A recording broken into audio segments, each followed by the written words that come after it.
again, the Russian interference being ignored by him. And third, he has violated his oath of office. His oath of office. His oath of office.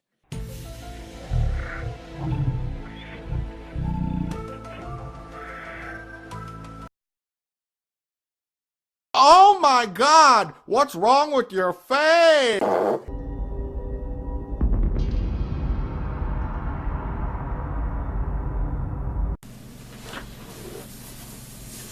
So happy end of November. Some people ask me sometimes if we have Thanksgiving Day in Japan, and there is actually, it's called Labor Thanksgiving Day, and unlike in the United States, it's like on a set date. Like I believe, what was it? It was it was Saturday the 23rd, and it's a day off, but since it fell on a Saturday, I didn't get a 3-day weekend. If it falls on a Sunday, then we get like the Monday as an observation day. But Saturday, because some people work on Saturday, that's the actual day off. So unfortunately, I was gypped out of a 3-day weekend. But otherwise, I did get one more 3-day weekend though. That was the National Culture Day in the beginning of November. So I've been thinking, the turducken, which is a rather bizarre food.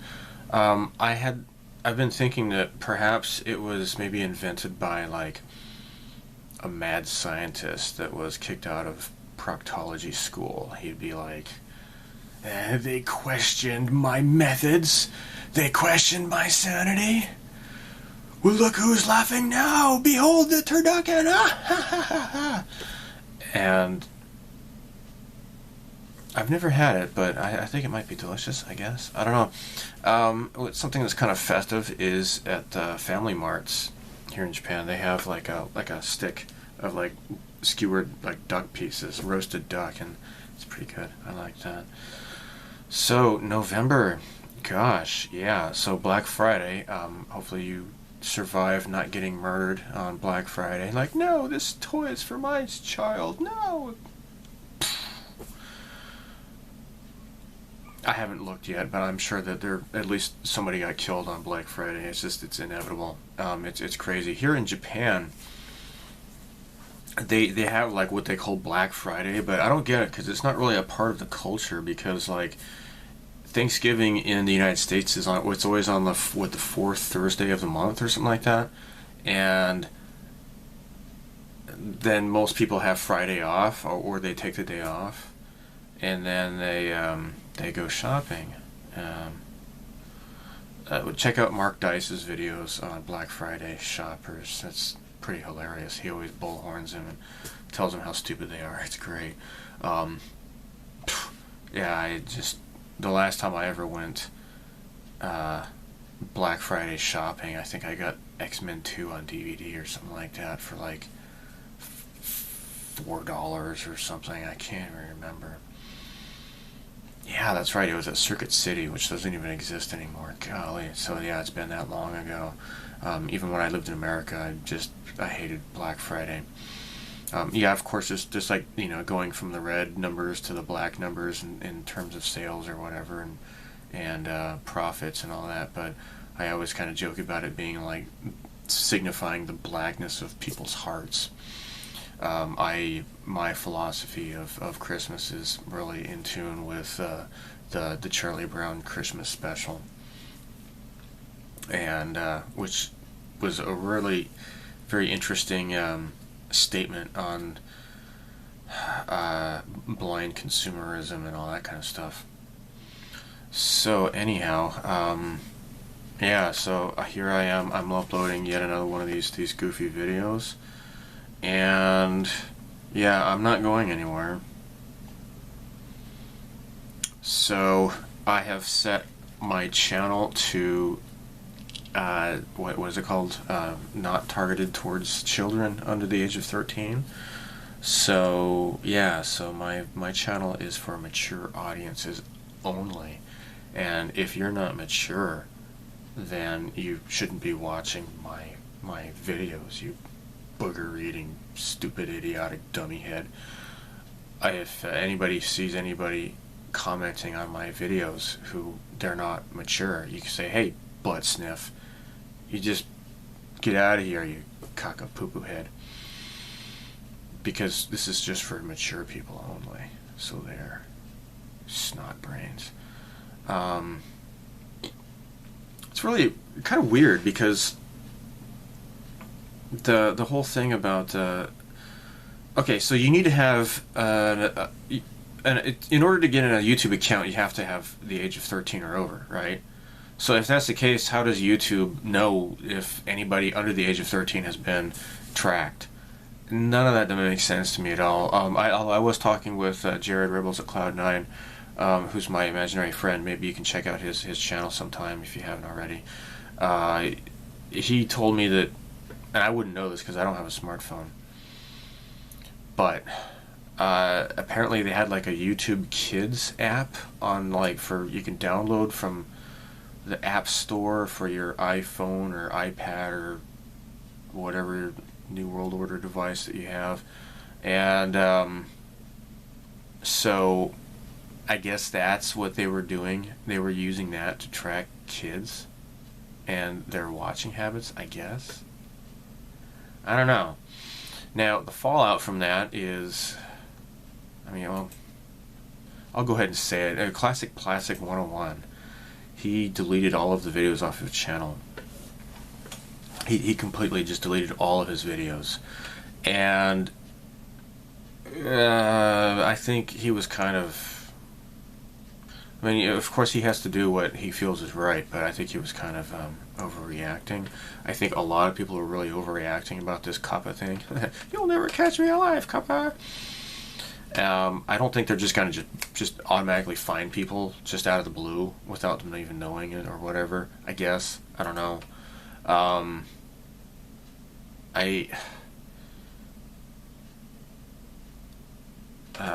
Boyd, TrekWorks, he had a good response to it, and he and I apparently are on the same page. He came to the same conclusion as I did, is that just set your channel to over the age of 13, and then there you go. Because of really my demographics of even between 13 and 17, it's like not even 1%. It's like point something, not even a full percent at all. So if anybody tries to delete my channel, the onus is on them to prove that I am intentionally targeting kids, when if I am, then I'm doing a really bad job at doing so. So one of the more level-headed cautionary videos I saw was by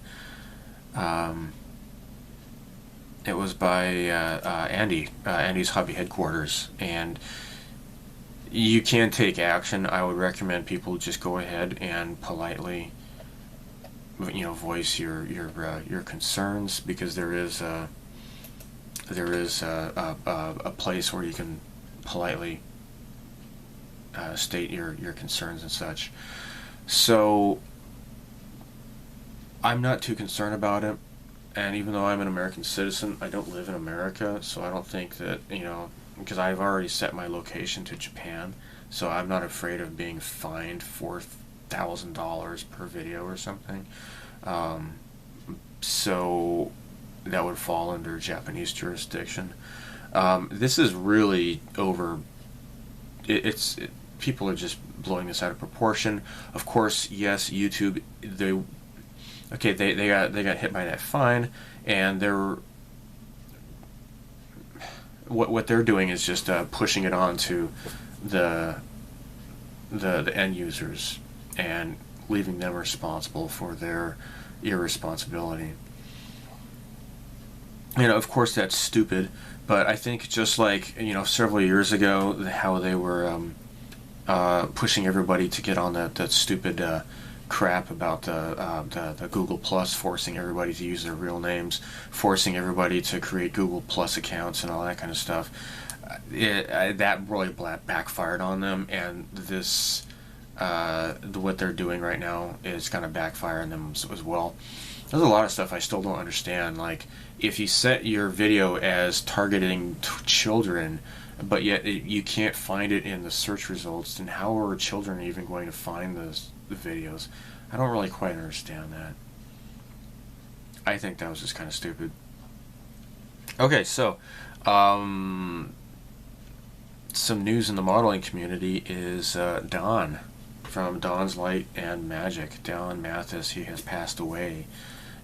This happened in November. So I'll spin my camera around here so you can see this here. Alright, here's my video screen here. Alright, so yeah, Don Mathis has passed away. This is on culttvman.com. So I imagine this is Steve's writing this. So apparently he was 64 years old. He said he's known him for 20 years. He's been to the Wonderfest in Kentucky. So I have featured his stuff on my videos before. I've bought some decals and I think photo etch, as well as plenty of resin parts, especially clear resin parts. He was really good at making parts that would fit that kind of stuff, right? Oh.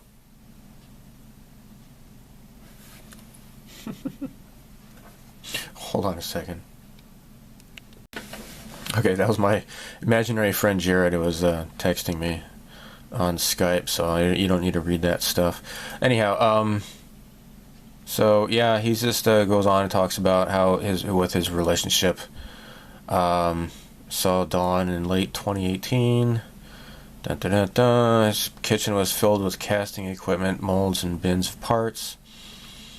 Packages stacked to go out to customers. He was always working to fill orders. Okay. Which is kind of weird because, like, on an annual basis, he would say, "Oh, that's it. I'm going to hang up my hat. I'm not going to do this anymore. I'm not getting enough customers." And maybe that was just he was just kind of dramatizing it a bit to pump up sales or something. I don't know, but I don't want to speak too poorly of him, especially after he's just passed away. But the thing is that again, I've bought from him with no problems. The problem with him, though, is that you would pay for something and you don't get it until like 3 months later. And every time I think the first time I bought from him, it took a month before I got the stuff. And then it was like 2 months and then 3 months. It just got later and later and later. And zero communication from him. Now, I had no problems. Like, at least my first time I bought something from him, I emailed him. I asked him what was going on, and he responded. That's great, but unfortunately, a lot of other people, they don't have that response. A lot of people would always post on different forums saying, "Hey, what's going on with Dawn's Light and Magic? You know, the DLM parts. I submitted an order over a month ago, and I still don't have my stuff. Should I cancel through PayPal? What's going on?" That's not good publicity. And all you need to do is just email somebody and say, "Hey, by the way, thanks for you sending me the money. You'll probably get it in like a month or two. Just hang tight till I send it to you." That's all it would take. All you do is just copy and paste that into emails. But he never did that, and so that was kind of bad publicity, I think. Just having people always saying, "Hey, what the heck's going on with DLM parts?" Apparently he was a chain smoker, and a lot of people have complained about his stuff smelling, but I never had that problem, so your miles may vary. But anyhow, his stuff is pretty good, and I always recommended his stuff. I just knew that if I sent him money, that I would just kind of leave him alone and just let him do his thing. Don Mathis was a veteran who served his country who served his country. He loved his country. He hated Donald Trump. Okay. He was a veteran. It's funny, Donald Trump, he went to Afghanistan to spend Thanksgiving with troops. And whatever. I mean, if I was a veteran, I would probably appreciate that. But, whatever. You gotta resist Trump. he's shutting down the child sex trafficking rings. Oh no, he's boosting the economy. We have to resist. So anyhow, Don, I never met him, but I had no problems with him. I thought he was as he had a nice service, but just the lack of communication that probably didn't help him very well. But yet it says that he was always constantly working on orders, so I don't know why he would go on those tirades every January saying he's gonna just quit and give up on his business, but you know, whatever. So what else could I talk about? I think that's it. Let's take a look at models and crap that I've gotten. First I'll show you some supplies. Supplies! Okay, so this is stuff I've been working on. I picked this up. This is F-Toys. It's like one of those pre-painted build-up models. Kotobuki Hikotai. And this is what it looks like. The stickers on it are kind of not that great. There was like these yellow stickers that's supposed to fit around the fronts of the wings, but yeah, those decals were not. Did I say stickers? Yeah, they're decals. They would not conform at all, so I just gave up on trying to put them down. So the solvent did actually get them to adhere to the contours and everything, and it's okay. Let me know if you want to see a video of it. I did do a video. I don't know. It's gonna be kind of long, but it'll just be like just a one video only. Let me know if you want to see it. So yeah, these are the eggplants and crap that I'm working on, and I have put down the first paint job on my F-15, and I think maybe later today I might go ahead and paint it some more. Sorry if I might be mumbling. I bit my tongue, so I'm kind of talking kind of weird. Anyhow, so this is it, and again, this is the old Legacy F-15 kit by Hasegawa. This is the camo stencil that I've created for this. So yeah, if I can put down the other color, then this should look pretty nice, and I can get started with the other stuff. The F-14 Tomcat is coming along just fine too. No work on it since you've seen it. Since you've seen it last time, excuse me. What else? Work resumes on the AutoZam. I know this was pretty popular. Got a lot of views on that, so I've got the nice red car body color down, so that's pretty nice. Happy about that. And of course, also I'm pretty sure I can get the Hien done. I haven't touched that in maybe a couple of months already. So now that that's out of the way, supplies. Now in the last video, I showed this Mr. Lascivus Aura, which is like hair colors, right? So I showed you the blonde color, which is pretty nice actually. It is rather blonde. I like it. It's nice. It's better than just using yellow, right? Some new ones that I picked up. This is, oh yeah, so that was CL01, or sorry, 101. This is CL102. This is copper brown. This is a nice brown base, and I guess you can do clear on top of these just like you do with the skin tones with the Lascivus, I guess. So this is the brown color. That's nice. And CL103 is black hair. Isn't that cool? So when you open it up here though, it doesn't look very, I mean, it's like more like a super dark gray. So I don't know. I'm not really sure exactly what to do with that. I mean, I obviously need to mix it up a little bit more. But anyhow, that's that. So I did get these these two. That's pretty cool. This is the cockpit clear part for the Darius kit that was broken. and I got a replacement from Plum, and this just came in the mail today, so I am super duper happy about that. Something else I'd like to show you all. So yeah, those F2 kits, these are done. I just need to do some photos, and this turned out really nice. F15s also look really great. This is just a sneak preview of what you're going to see. And those, I just need to take pictures of these, and then you'll get to see those pretty soon too.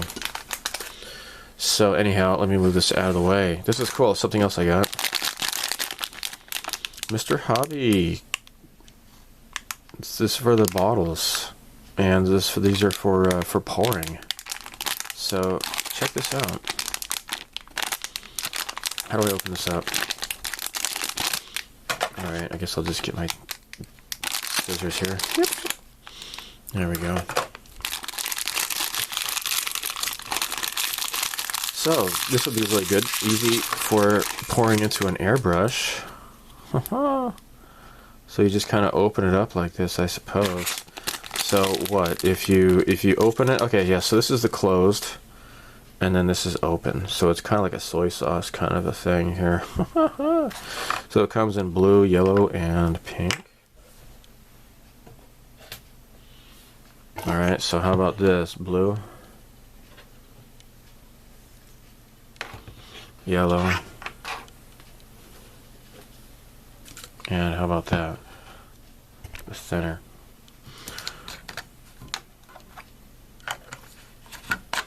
Dude, oh my gosh, this is cool. This is cool. Maybe if I get a couple more, yeah. If I get another one of these, then maybe I can put them on the other bottles that I have. And oh, what am I doing? There you go.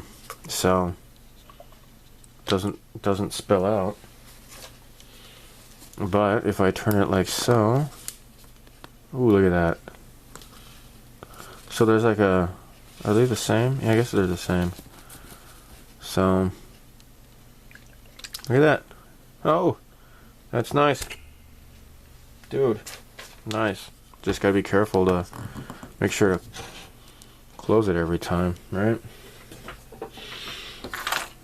Other ones I have are Mr. Tool Cleaner, Rapid Thinner, and this is the replenishing agent stuff here. Okay, the next thing I'm going to show you is really big, so I need to clear off this desk here. Just be right back. Here it is. I managed to get myself a power supply, DC power supply. This is by Kenwood. If I push the output button, I can select the voltage. Like if I want to, for example, I got a LED here I want to light up. So, see, that's kind of a little bit too much. What I can do is I can fine tune it here. Oh, let's put it at 3 volts. Ground, which I'm not going to be using, and then here's the minus and plus. Okay, so I need to get some banana plugs, but there you go. Now it's flickering because I'm not holding it right, but there, solid burn here. Look at that. So I'm going to be using this to power my breadboards. What I have been using is this crappy, just a 9-volt battery, and I have this little thing, and I made my own here out of the whatchamacallit, the little leads that they come with the breadboard jumpers. So I just made this out of a 9-volt battery.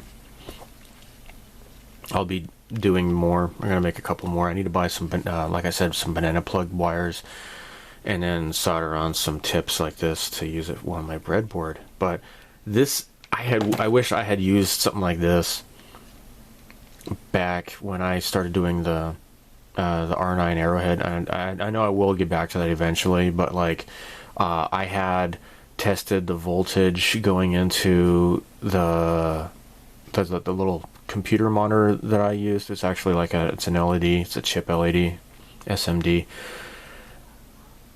I thought it was perfect, and it's because that the battery was dying. And then when I put in a fresh battery, it was like way too bright, like blindingly bright. So that's going to be kind of embarrassing whenever I eventually finish that model. But, oh well, so be it. But this is going to prevent that kind of a thing from happening, because I can just keep this going at a steady voltage. And it's got like this really big, huge heat sink in the back here, so I'll have to be careful where I put this down at. But this is it. Oh my gosh, I wanted one of these for quite a while. And it was being sold as junk on Yahoo Auctions Japan, or as I call it, Yaj. And the guy he didn't have a way of getting it to do the voltage. I just kind of smack it and it works. So I got this for like 4,000 yen. So, and I've seen them going for more than that. So, yeah, by Grabthar's hammer, what a savings. So, next, I'm going to show you some recent acquisitions. Yay. Was ich Models?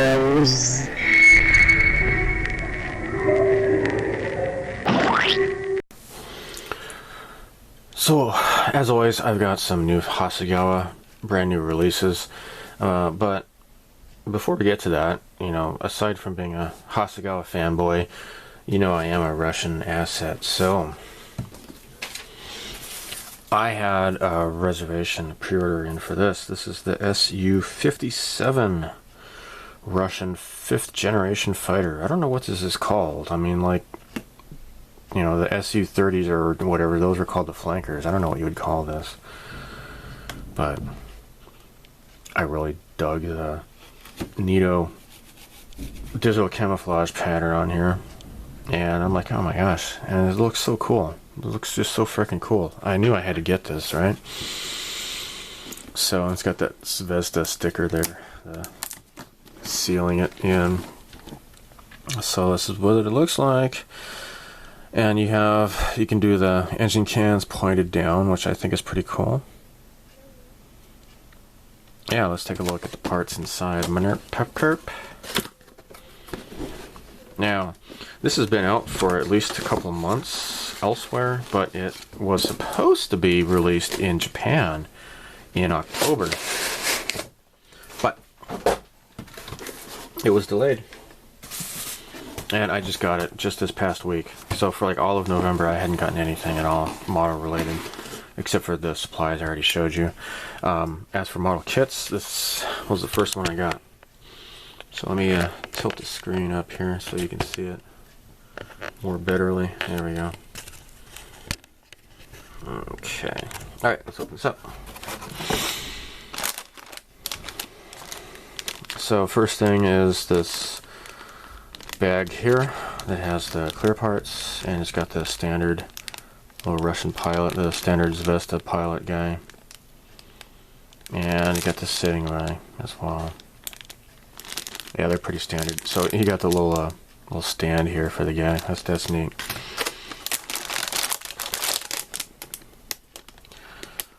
Here's the upper and lower halves of the fuselage.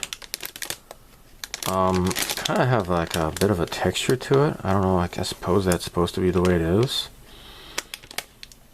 It's not like totally smooth as I thought it might be, but whatever, I guess. Panel lines are kind of standard, I guess. A little bit thin, but suitable. People who do not like deep panel lines will be happy with that, apparently. Alright, so yeah, like the different rings here, so you can have the thruster cans pointed down. Here's the intakes. Comes with the regular complement of missiles. I don't really want to open up the bag here, but it comes with a ladder here, so you can do dioramas and crap. And here is the painting guide. Now, there's no decals for the camo scheme at all. You're gonna have to come up with that on your own. just laying down a bunch of masking. The good news, though, is that these are, it's just like two tones. There's like the main body color, and then there's this darker tone here. And it has, this is my second Zvezda kit. The first one was that the MiG-29 Fulcrum. It has, I don't know what paints these are, and then it has Tamiya equivalents, which are okay, I guess, but I don't know. Tamiya, it's like, I'm not a real fan. I mean, they don't really have the wide palette, so maybe these are just gross approximations, I suppose. I don't know. Anyhow, this is, so what, the base color is going to be 30, which is XF80 light gray, and then the camo is going to be 42, which is XF24 gray, blue, green. I don't think I have that one. So this one, the main color is gray, light blue, XF18. And then the camo color is, yeah, it's blue, XF8. I think I'll probably use those Russian colors that I have. Might be nicer. And as before, they have such a fantastic decal sheet. And look at that silver decals, those are great. I hope I don't screw up anything like that, because it's going to be kind of difficult to replace this perhaps. I forget who the distributor is. I think it's Mr. Hobby or GSI Krayos. I don't know, but really fantastic decals here. I am happy about that. Really happy. This is pretty cool. Of course, I want to get started on it, but I want to get that Italerdi SU34 full black finished before I start on another one of these. Pretty darn cool. Alright, next is, I guess I'll show this one next. This is brand new. This is the 12 scale resin garage kit, the Eggplane Girls. So this is number 5, and this is what is that? Oh, Asaka Ryo.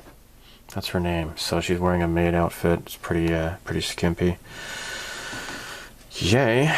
And look at these. It's like a shark mouth or something. That's kind of weird. I think it's the hairband here, actually, is what that is. But yeah, I got some cheekage here and stuff. Let's take a look at the parts. Tee-hee-hee.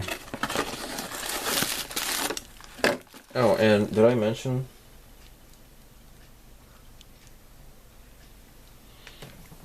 She's been repainted. This is the first one.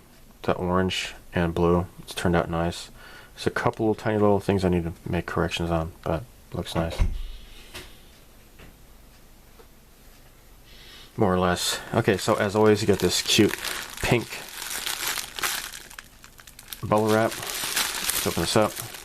I just took a tiny little peek at this. Didn't really look at it very much, but yeah, decals. Nice. You get the eyebrows and the eyes, and you got these weird, her headband thing here. So she got, of course, looking straight on and then looking off to the side. Okay, zoom in here if we can. Okay.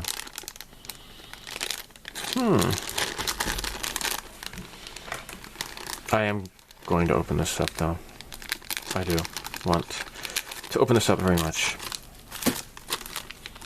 So we got the apron. And apparently this is probably the front here. This kind of fits inside. Looks like it. Yeah, it fits into there. So you can paint this separately, which is a big bonus. Okay. So apparently, I think that would kind of fit into there somehow, maybe. But yeah, you see, here's her bust. As you can tell, of course, I got some flash to take care of here, but yeah, she's just got a bare back. cute bow.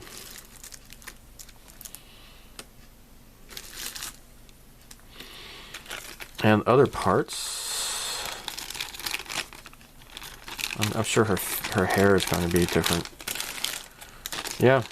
Okay, yeah, her hair and her head are separate. And I think that headband is going to be nice, a way of separating the back and front of her hair. So this is the back of her hair. Sleeves, ponytails, and here's her legs. Nice. Yep, here's her forelocks here, and she's got that, oops, here's her forelocks, and then here's her bonnet. So, yeah, that is super neat. Very cool. Let's zoom out. Okay, now, that head just came out. Another thing I'm going to show you next was on hold while I was waiting for this to come in. So now that this was in stock, the other one shipped along with it.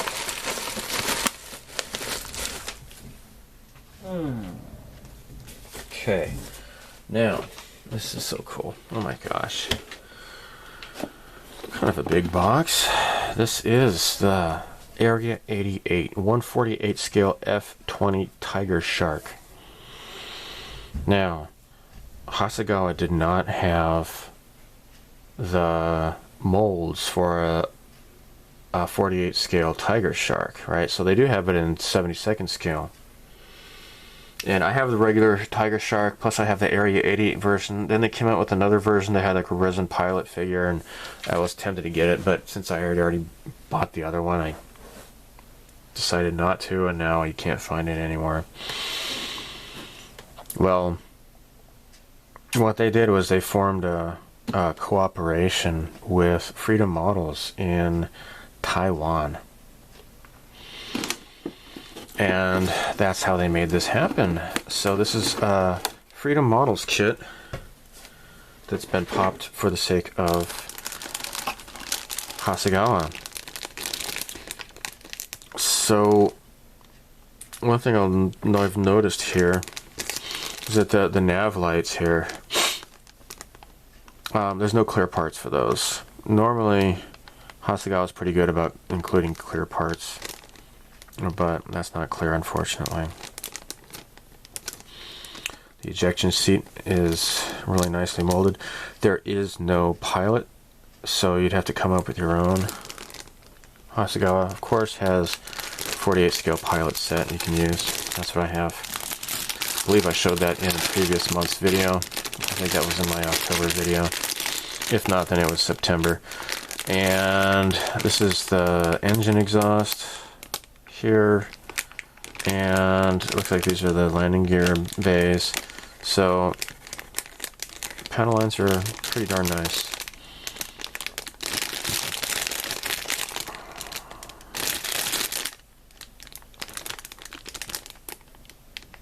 I'm not going to open this up though. Here is the instrumentation panel. That's cool. And other stuff. So these are the sides of the nose, the front part of the plane. And in here, got some poly caps, which is cool. Hasegawa does a bunch of poly caps. And here are missiles. So you're going to glue in all those little fins on the missiles, apparently.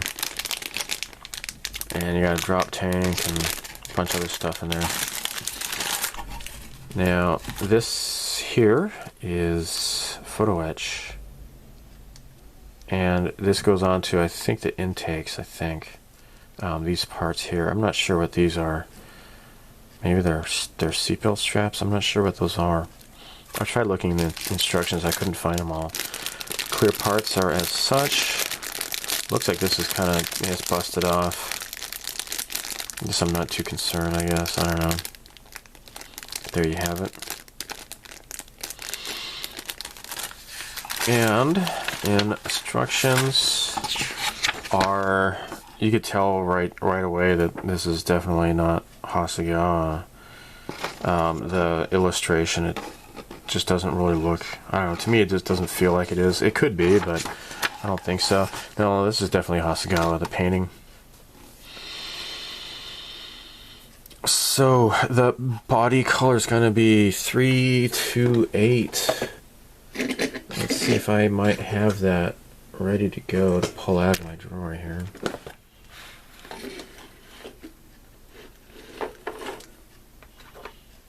No, that's 322. Huh, I guess it's not that easy to find. Hold on. Okay, I found it. It's right here. This is number 328. U.S. Navy Blue Angels color. There you go. Nice color. Decals provided are for the stripes.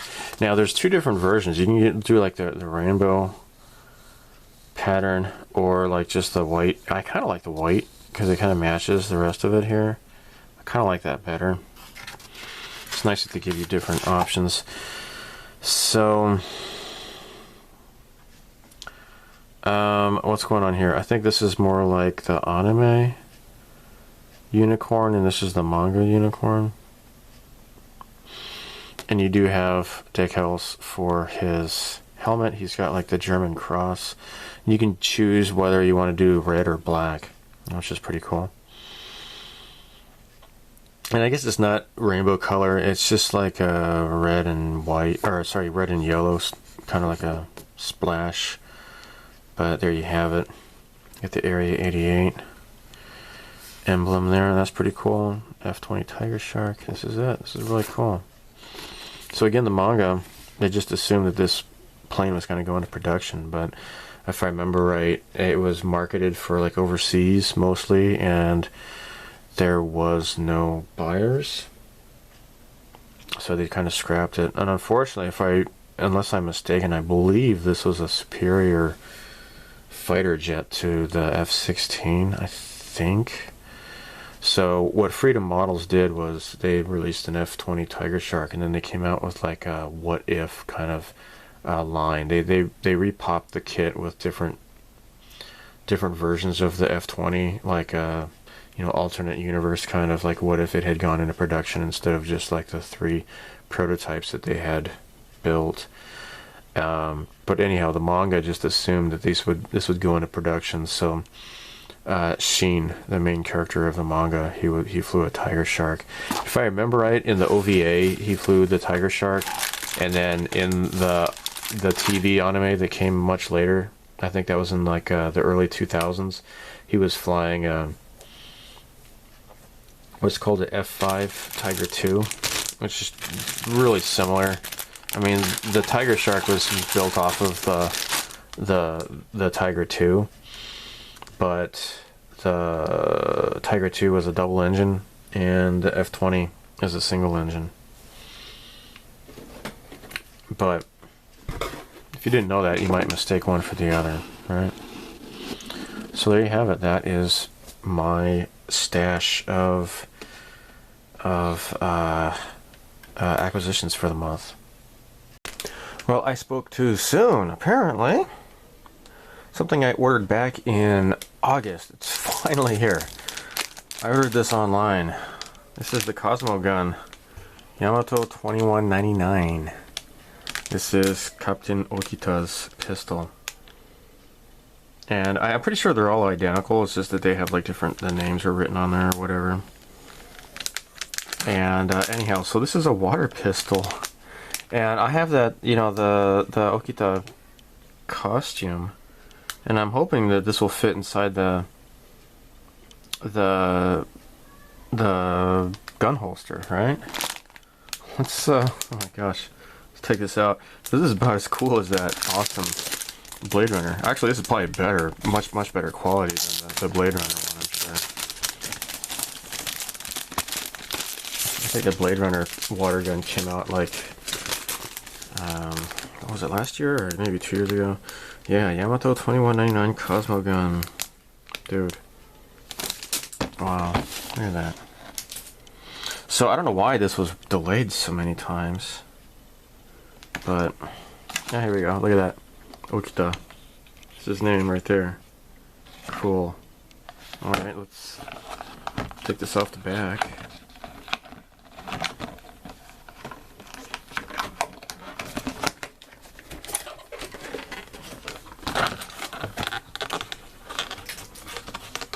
Cosmo gun. I was hoping to have this in time for Halloween, but I ended up not dressing up for Halloween. Except, well, I did wear my Picard outfit, but here you go. Dude, look at that. So, you pop this off here, and this gives you access to the water. But that is so cool. Oh my gosh. So of course, because it's a toy, it has to have this safety thingy here. The red plastic, but that is cool. Oh my gosh. Pew pew! Neat! Yes. Questions.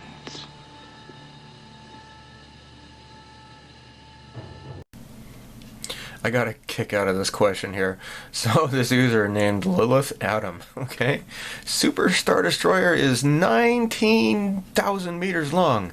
So 19,000 divided by 100,000, scale model of this video, is 0.19. Explain how that is possible. Okay.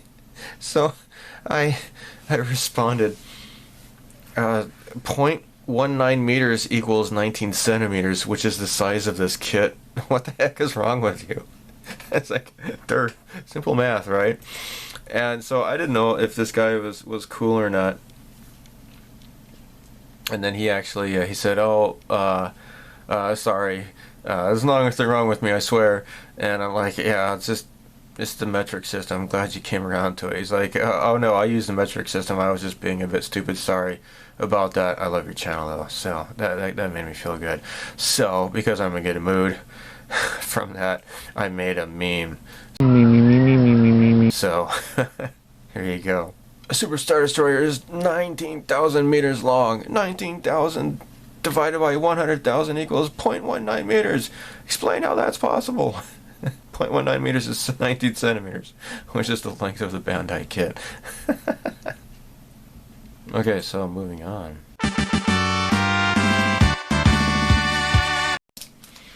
So check it out. This comment is from a jerk named Olaf Hunter. Maybe he hunts Olafs, I guess. The snowman, I guess. I don't know. So he says, next time try to upgrade cockpit parts by yourself. From scratch. Show interesting, not only schematic ready parts from shop, frowny face. Yes! I think he meant to say show something interesting, I guess. I don't know. And so I just responded, there's nothing wrong with buying aftermarket parts and supporting that market. If you feel that you could do better with scratching your own stuff, I would encourage you to start your own modeling channel and share your expert knowledge with everyone. It would be more of a benefit for others rather than nitpicking my videos. Good luck. Of course, I knew without even looking that he didn't have any content of his own uploaded, of course. And so he comes back, actually. So get this, in a totally different model video. It wasn't my own, actually. It was somebody else's. It was a scale model aircraft. Okay, so he did the new Academy F-14A, and I think it's a 1/72nd scale. Yeah. So I just left a nice comment, and I said, it's very nice looking sprues. And so then this guy, I said, I hope it comes together as beautifully as it is detailed. And then Olaf Hunter says, yes, this model must be perfect. In other case, it will be not possible to build. I'm like, I did not say that, you nitwit. What the heck? Yes! So I basically I kind of egged him on. I'm like, hey, you know, I'm still waiting for you to make your own channel, and you know, I'm sure that with your stellar personality, you can probably top my mere 8,000 subscribers in just like a matter of days or something like that. And then so he came back with like, oh, you have the modeling skills of a 16-year-old, and so I was like, at least I don't have social skills of a 16-year-old. This guy, you know, I refuse to take crap from somebody named after Snoopy's degenerate brother. All right, and lastly, I woke up in the morning one day and I saw this guy named Friendly Medic. He can't even spell the word friendly properly. And so he started posting on my eggplane builds. Please don't, just don't, without the apostrophe. Don't what? I don't know what you're getting at. And then the next one was, da fac is that? I have no idea what this guy's going on about. No idea. So I just went ahead and just blocked him from my channel, just because I figured that I was going to go to work and just come back and this guy would have just gone through all of my videos and saying something stupid. I have no idea. I just didn't even bother responding. I just deleted his stupid crap.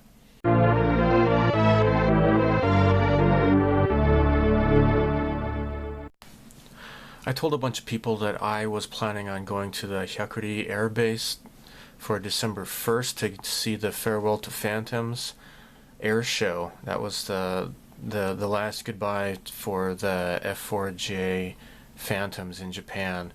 2019 is the final year that Japan will see these historic jet fighters in service. I was planning to drive all the way to Ibaraki Prefecture. However, I've never even been there before. The parking is just atrocious. I had talked to Brian. You'll know him from the Hobby Link Japan videos. He's the guy who knows a lot about tanks. And he's been there, and he said that starting like a few years ago, the parking situation just went kind of crazy. They reduced the parking. And I looked at their website, and they had a bunch of parking reservations, and they were all full. And I was looking at perhaps taking a shuttle bus to another train station. And it would like run like maybe every 50 minutes or so. And the final trip back to that train station that I was hoping at maybe parking at, it was like either right before the event ended or soon after. And considering the crowds of people and everything, I just wasn't sure if I would be able to get the bus back. And I was faced with perhaps being stranded in an unfamiliar part of Japan without being able to get back to my car. And so I just reluctantly gave up. Now, when I went to the Iruma Air Show last year, it was an adult student of mine in an English class I teach who had told me the strategy of you park at Hano Station in Saitama Prefecture, take the train to Iruma, and then you get off there, and it's like right across the street from the train station. So that was really easy. This time, however, I'd never been there before. I just really wasn't that confident, so I gave up on it. So, I watched the first episode of The Mandalorian. Though I'd heard of nothing but praise for the show, I'm just so sick of anything Star Wars these days that it took me a while to relax and just enjoy watching the show. The show is very entertaining.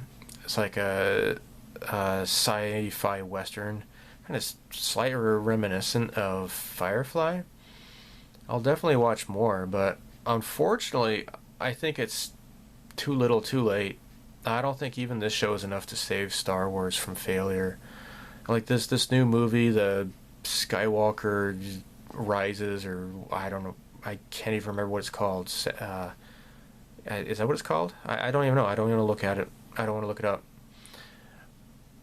With this, I'm not quite dead, and the Emperor, and he's making a comeback somehow, and riding horses on top of a Star Destroyer. It's going to fail, I'm sure. And if you listen to the rumors that have been on YouTube, that they're still doing reshoots for the movie, so screw it. The Last Jedi was pretty much it. I was really excited with The Force Awakens. I was willing to forgive the whole Star Killer pace and all that, but my love for it depended on what they're going to do with the next movie. And frankly, after I watched Rogue One, I ended up kind of starting to hate The Force Awakens, and then Last Jedi came along, and that was pretty much it. Just, that's it, I'm done. I already talked about this in a previous video.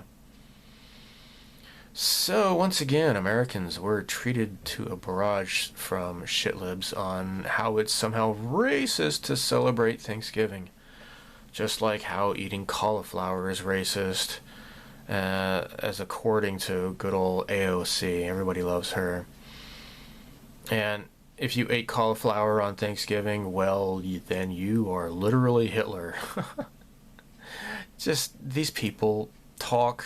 They just say the stupidest crap, and it's intentionally, they try to divide us. They want, and of course the feeble-minded people will latch onto their insane ramblings. But their goal is just to divide us, really, and it's really just terrible. John Tron did a video on the history of Thanksgiving Day that was both humorous and interesting. So, yeah, maybe the Pilgrims were an extremist Christian sect, and maybe they had sticks up their butts. They got lost on their way to the Jamestown colony, and they landed at Plymouth Rock instead. Much of the holiday is perhaps fabricated BS. I'm not really sure how much is totally myth or if it's real, but just like the myth that Christopher Columbus sailed to America to prove that the mean old church that was wrong and that the world in fact was round. Actually, that's a bunch of BS from Washington Irving. He kind of made up that story, and he was more of a fiction writer. He should have stuck to that rather than trying to be a historian. But of course, that's actually what we're taught in school, that Columbus had to prove that the world was round. They already knew that the world was round, but Columbus was trying to find a faster route to India instead of sailing around Africa. That's the real story. But the message of Thanksgiving is not one of racism, but as a symbol of harmony, as the Pilgrims celebrated a feast with the native tribe that helped them survive the winter. It wasn't until later that the problems arose, but, whatever. That's a different story. In any case, these idiot shitlibs going on about how Thanksgiving celebrates oppression, they just need to shut up. Just try not to get upset with these idiots. They really should just be ignored. So many of the Pilgrims died on the voyage to America, and more died once they arrived. Even if they were obnoxious fanatics, their plight still represents the spirit of America, though. The people who claim that the Pilgrims were immigrants, no, that's not right. Immigration is between two countries, and there really was not yet any established government in America at that time. They were settlers, not immigrants. Now, they had immigrated to, the Netherlands, and then they settled in America. So they came to America to either flourish or to die trying. They didn't come to America to live off of government handout money. They came to America to conquer their destiny, not to suck off the teat of the welfare state. So it's either they make a new living for themselves or they're going to die. That's it. They had two options, really. So those who sneer about the Pilgrims exploiting the natives, or they're the same ones who find no problem with immigrants exploiting the charity of America. Yes, the natives were there first, but even their ancestors came to that land via the the land bridge that was between what is present-day Alaska and Russia many, many, many long centuries ago. So I suppose I should talk a little bit more about this whole COPPA stuff and how it's impacting channels. These are my thoughts. So to be honest, I am a little bit disappointed because when I first saw this stuff about the YouTube policy changes, I thought that it was in response to the ElsaGate thing.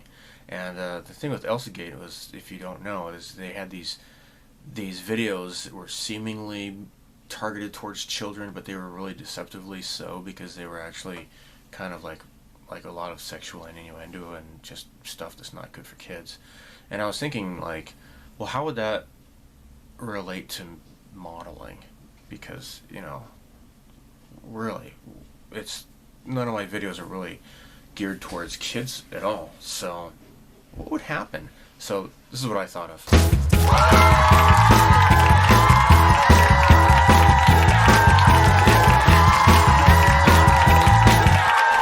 Hey everybody, it's me, the one and only Kermit the Frog here, and today we're going to do some modeling with Kermit.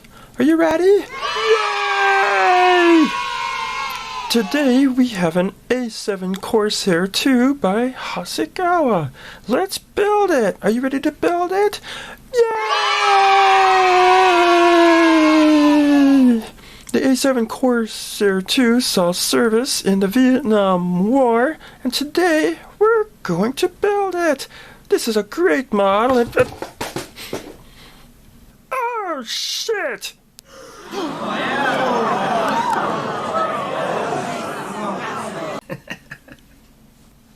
So of course this is just an absurd example, but my point is that I'd have to go out of my way to target kids, only to violate some sort of policy.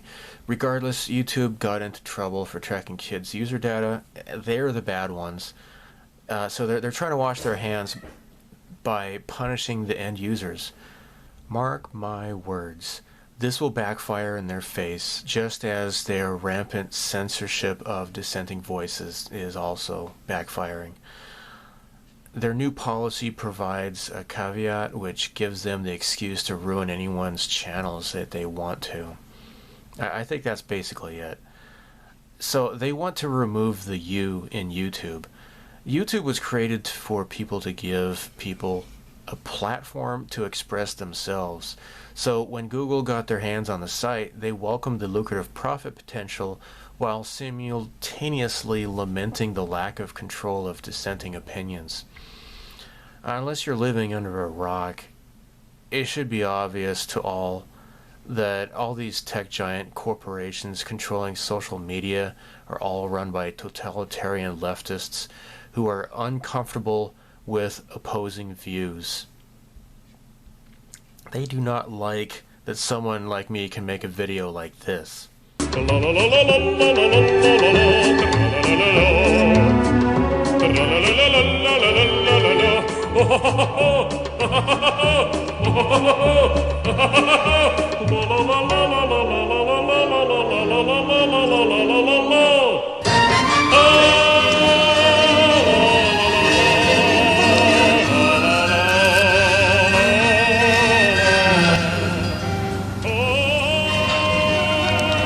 my name's Robbie Parker.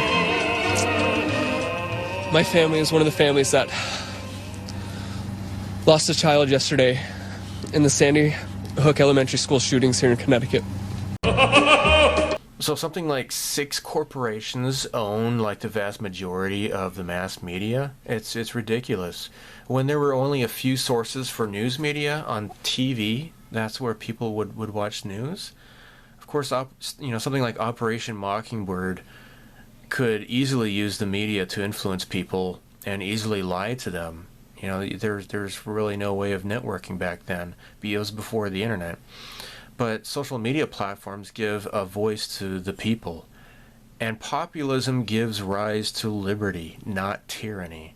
From the streets of France to the streets of Hong Kong these days, it is obvious that there is a great embracing of liberty worldwide.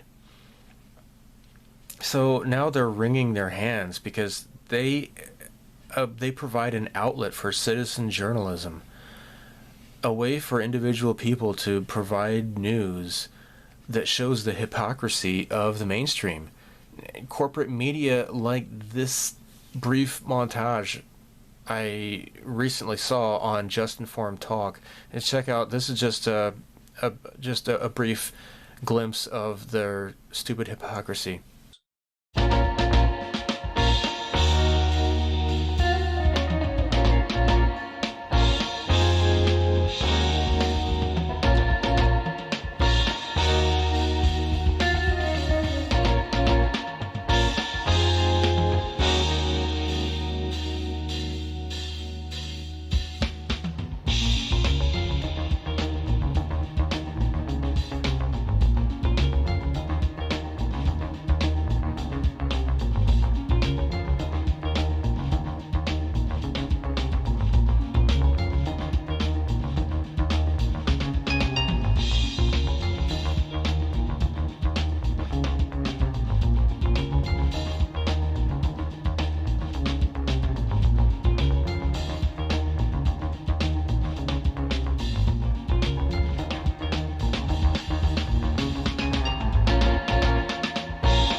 So I cannot see how it is possible for genuine grassroots movements to readily embrace totalitarianism and the elimination of freedoms. This is why socialist revolutions from Hitler to Stalin to Mao, they've always relied on intimidation and violence to impose their tyranny onto people. People are awaking to this. You know, the mass media can sugarcoat about how wonderful Antifa is, but we all know that they're totalitarian leftists. So these days, anyone with a smartphone can easily show the world how CNN fakes some demonstration on the street, like what was it? What country? I think it was after some terrorist attack, and they had a bunch of people. They handed out like hijabs and stuff. They made people dress up like Muslims, and then they had this little fake demonstration. And meanwhile, other people with smartphones, they were recording the whole thing, and they could upload it to the internet and show how fake the whole thing was. So we can see through their crap now, and it's why people tend to favor more decentralized local news outlets over nationwide ones. So what is their response? They create news outlets that give the appearance of local news. And in the end, it's still all fake. Oh, look at this article here. Essentially, this article illustrates how Democrats are resorting to deception in order to win public favor. Gee, what else is new, right? Now, they don't like it when people share news items like this. Look, this woman. How can you commit suicide by shooting yourself twice in the head? It's like, bam, ow, ow, ow, oh, I'm not dead yet. I'm going to shoot myself in the head again. Bam, oh, okay, now I'm dead. What the heck? This woman was a best-selling author who wrote novels exposing the dangers of vaccines. And her latest book is about the corrupt medical establishment pushing a vaccine that is knowingly causing harm and death to children. It's very interesting. And then she's dead. It's very, very interesting. Yeah, twice in the head, which she was shot, and they declare it a suicide. I don't think so. And they don't like it when you question their global warming crap either. Or, I'm sorry, excuse me. They're calling it climate change now. That the whole global warming thing is widely scoffed at. They keep moving the goalposts. The outlandish hypocrisy committed by their ilk is what the same people who claim that there is no such thing as absolute truth. They say crap like, oh, what may be true for you is not true for me. Yet these are the same ones who now say that they are the absolute truth on stuff like vaccines, climate change, transgenderism, mass shootings, and such. Don't you get it? These are the same people who were scoffing at the idea that Jeff Epstein was trafficking children on his pedo island. And they are working overtime to distract people from the fact that this is the man who helped establish the Clinton Foundation, and that the Clintons were involved with trafficking children. Just look up the name Laura Silsby. She was caught trafficking children out of Haiti when that huge earthquake hit. And they also scoffed at InfoWars for saying that people's household appliances can spy on them, calling this a crackpot theory. Oh wait, but what's this? Now even the FBI, they are issuing a warning saying that your smart TVs pose a threat to security, that hackers can get in there and manipulate it. Oh gee, isn't that interesting? So this is the totalitarianism, and they want to be able to just zorch people's channels. And for me, speaking about this kind of stuff, it's quite possible that my channel will be zorched as well. And if so, then so be it. YouTube, I really like it. It's always been a good place. I've met friends through this, but unfortunately, I don't know. Maybe it is going to come to an end, I suppose. But I think I'm pretty much, small guy on the totem pole. I don't think that I'm going to be targeted. Who knows? We'll see. But in the meantime, though, I think this is going to be a massive a backfire on them. And just like I said, with the whole moving over, to try to migrate everybody into Google Plus or whatever. At that time, I had set up a modeling channel on Dailymotion, but unfortunately, they don't take our hobby seriously. If you look up plastic models on Dailymotion, they always go for the TNA factor most of all. That they will have, the search results will show you like models, like women who have had plastic surgery, not actual plastic models. So I kind of just gave up on it, and it turns out that the whole YouTube crisis at the time kind of blew over anyways. So let's just hope that this is also going to blow over. And I guess that's it for this video. Thanks for watching to the end, and I always appreciate it, and I'm glad that people enjoy these videos. So as always, live long and prosper. May the force be with you, and so long. Thanks for all the fish. Bye.